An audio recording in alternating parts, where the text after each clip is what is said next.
Bagaimana caranya tahu? Tanya ke developernya. Jangan malu bertanya, jangan mau dibohongin, jangan mau nanti, ada.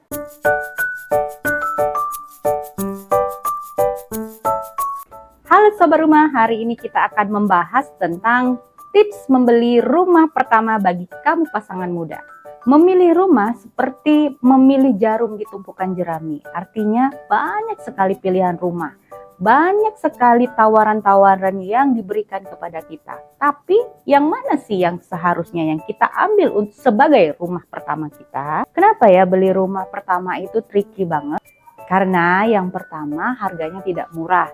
Yang kedua ini merupakan simbol dari salah satu pencapaian hidup. Jadi seperti orang lahir, TK, SD, SMP, SMA, kuliah, kerja, menikah, punya anak, punya rumah.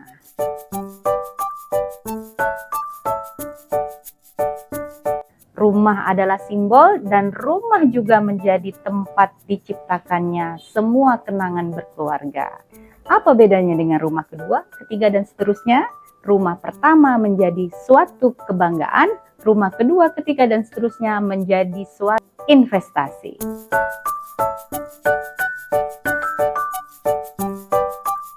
Mari kita cek tipsnya. Yang pertama, tentukan anggaran.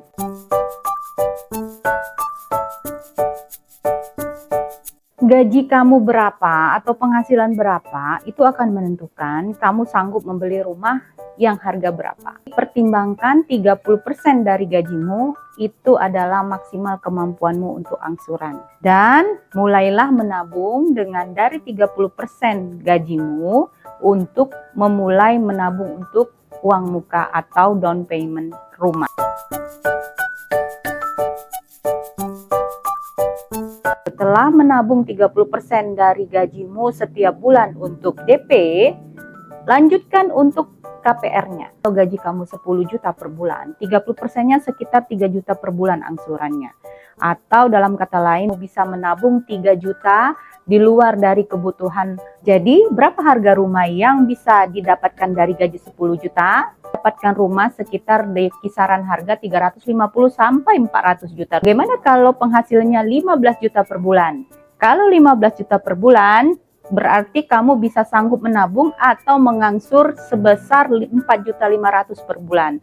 Artinya rumah yang bisa kamu dapatkan bisa mencapai 600 sampai 700 juta.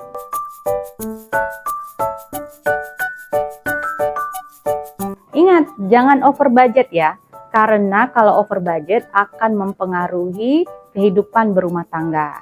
Masalah model rumah itu tidak terlalu penting. Yang penting lokasi dan kekuatan bangunan. Karena rumah secantik apapun kalau kita beli dari developer itu cenderung pasti direnovasi. Kenapa? Karena kita menyesuaikan dengan kebutuhan kita.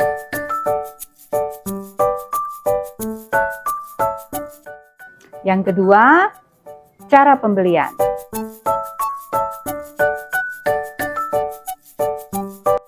Cara pembelian ini tergantung dengan bagaimana kamu mendapatkan penghasilan.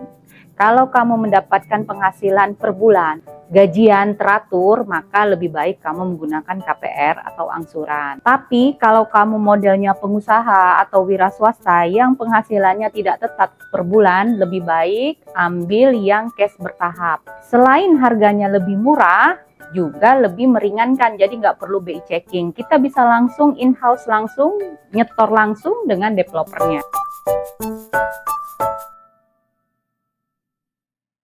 BI checking ini agak rumit ya, agak tricky. Jadi artinya dari beberapa cerita konsumen kami, justru BI checking ini timbul karena nama mereka dipakai oleh teman, saudara, atau siapapun yang mengatasnamakan mereka untuk mengambil pinjaman yang sebetulnya tidak berhubungan langsung dengan mereka. Contohnya mengambil pinjaman di pinjol atau di Shopee Pay atau di GoPay. Nah, seperti itu. Hati-hati ya. Tolong dicek betul, pastikan nama kalian bersih.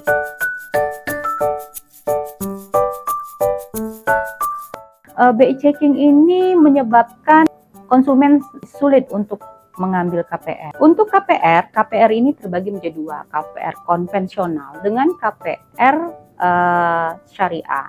KPR konvensional ini mengikuti suku bunga yang berlaku di negara kita. Sedangkan KPR syariah dia menggunakan margin. Margin ini akan ditetapkan dari awal dan dibagi dengan keseluruhan kita mengambil berapa tahun untuk angsuran. KPR konven juga dia mempunyai level, ada yang 5 tahun flat, selanjutnya dia akan mengikuti suku bunga atau mengikuti suku bunga dari awal atau seperti apa. Jadi banyak sekali pilihannya, kamu harus bisa lebih berhati-hati. Disesuaikan dengan budget. Jangan tergiur dengan angsuran rendah di awal, karena angsuran rendah di awal berarti menengah ke atasnya akan menjadi sulit bagi kamu. Angsurannya akan bertambah berat.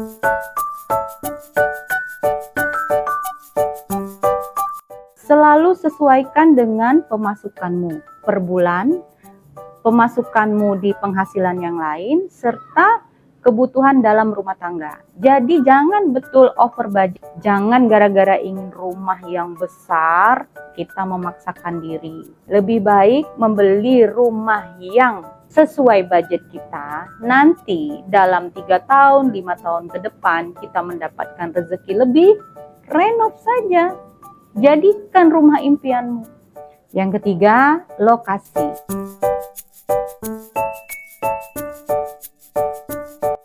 Lokasi ini menjadi penting penentu kamu dalam membeli rumah pertama. Seperti dari video saya sebelumnya, bahwa lokasi ini akan memberikan kamu keputusan kapan harus membeli rumah. Karena lokasi ini menjadi kunci dalam menentukan beli rumah pertama.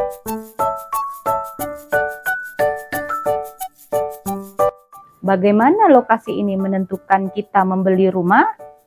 Cek video saya selanjutnya. Yang keempat, masalah legalitas.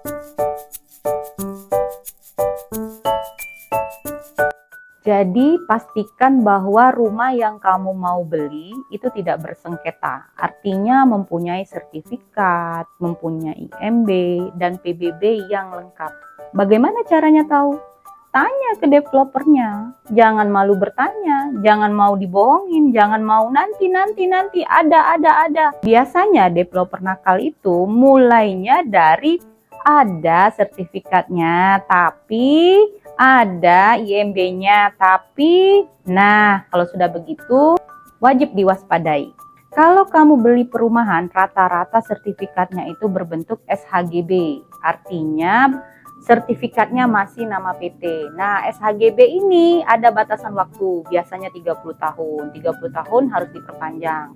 Apakah bisa menjadi SHM? Bisa. Kamu urus nanti ke BPN, dia bisa meningkat menjadi SHM atas nama kamu.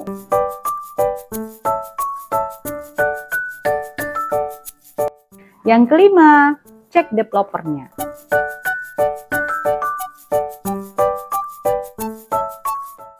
Developer yang baik mempunyai kantor yang jelas, alamat yang jelas, dan pastikan memang itu kantornya, bukan akal-akalan aja. Selain dari developernya, pastikan juga bahwa marketing yang menemani kalian ke lapangan atau kontak dengan kalian bukan freelance.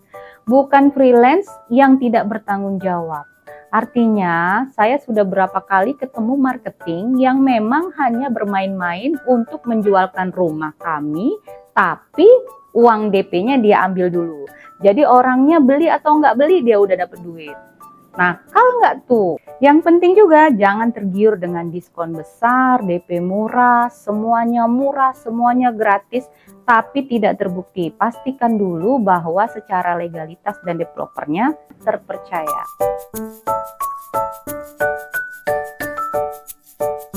Yang keenam, pastikan biaya-biaya lain selain DP rumah yang mau kamu beli.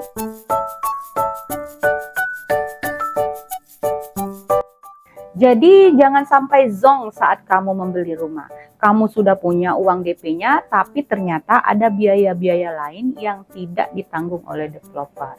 Dan itu harus dibayarkan oleh pembeli. Apa saja itu? Yang pertama, pajak-pajak. Nah, pajak-pajak ini ada yang ditanggung pembeli, ada yang ditanggung penjual.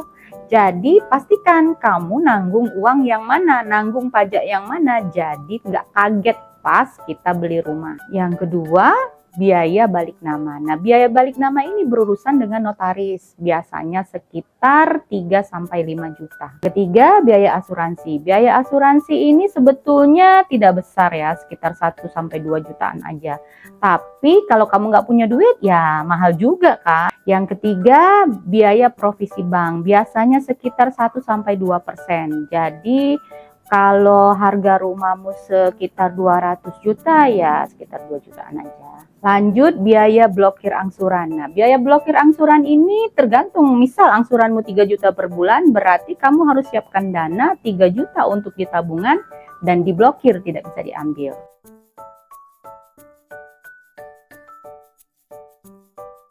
Kapan terbaik beli rumahnya?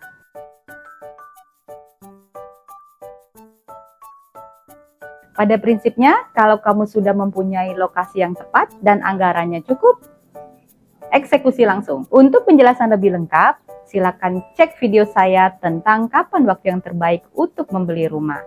Semoga menjadi bermanfaat. Bagaimana? Masih bingung? Kalau ada pertanyaan, silakan komen ya.